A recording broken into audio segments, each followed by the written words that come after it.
Western nations sold us a dream, but now they're making it unaffordable to live in it. And in today's video, we're going to talk about why thousands of people are trading bills and burnout for a better life in Southeast Asia. Watch till the end because we are going to share how we slashed our living costs by 65% without compromising on our lifestyle.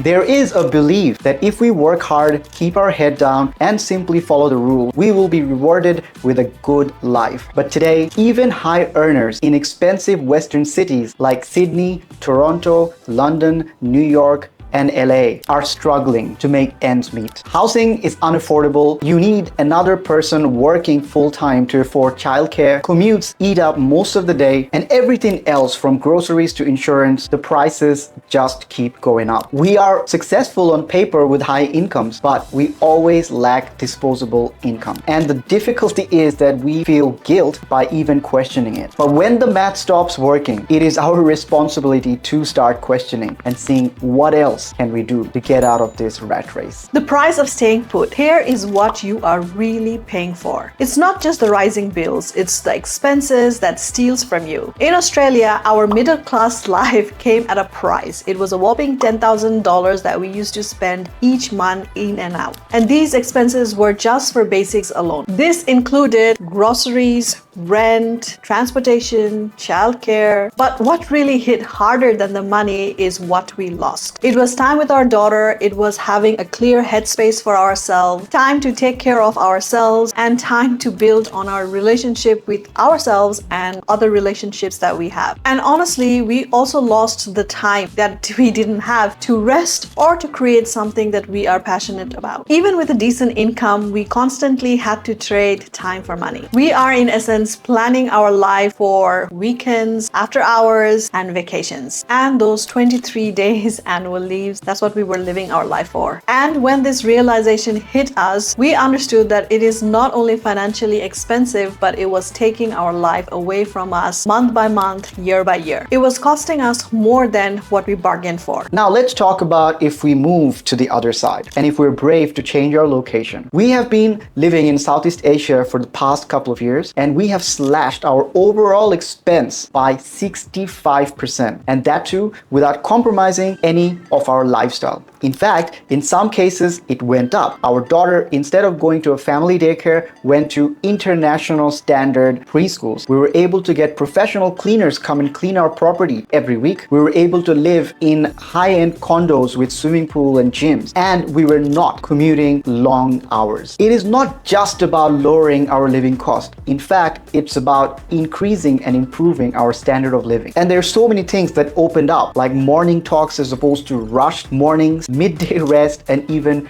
real connections as a family. Things that you cannot put a price tag on. It's not just about money, it's about a lifestyle reboot. When we talk about this, what most people get wrong is they only think that we're talking about saving cash, saving money. But that's not the truth. The truth is Southeast Asia gave us our life back. We stopped feeling guilty for resting. We became more present parents. We found our creative energy back to build an online business that we have always been dreaming of building. And this is what we realized. We realized that we didn't need more money, we needed more life per dollar. Now listen, this shift is not about becoming a different person. It is far from that. This is about finally living the true version of yourself that has been buried for so long under stress, anxiety, and survival mode. This is about the version of you and me where we can pause, play, dream, rest, and really build anything that we have always dreamt of. So how do we make this happen? This isn't just for early retirees, influencers, or digital nomads. Anyone can do this so long as we're intentional and plan a little bit. We started off with an adult gap year, 12 months of us living in Southeast Asia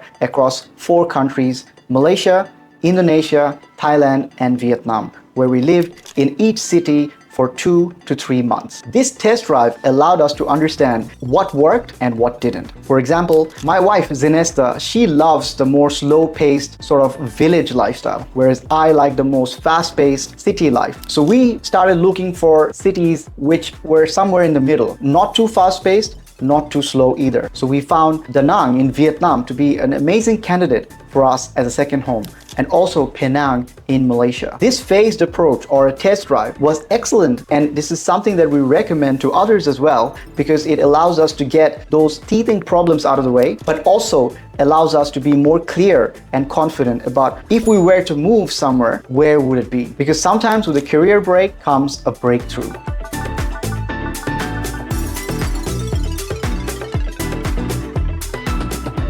The West is not completely broken, especially for those who are still chasing that dream. But for those who have already ticked all those boxes, it may be time to look at how we can build on that life. Southeast Asia provides a great option. It's not just about affordability, it's also about reclaiming our times back and living a better quality of life. We've done another video where we talk about the common misconceptions people have about Southeast Asia. I will link it up here for you. If you've come this far, do not forget to subscribe to our channel, and we will see you next week. Till then, Bye. Bye-bye.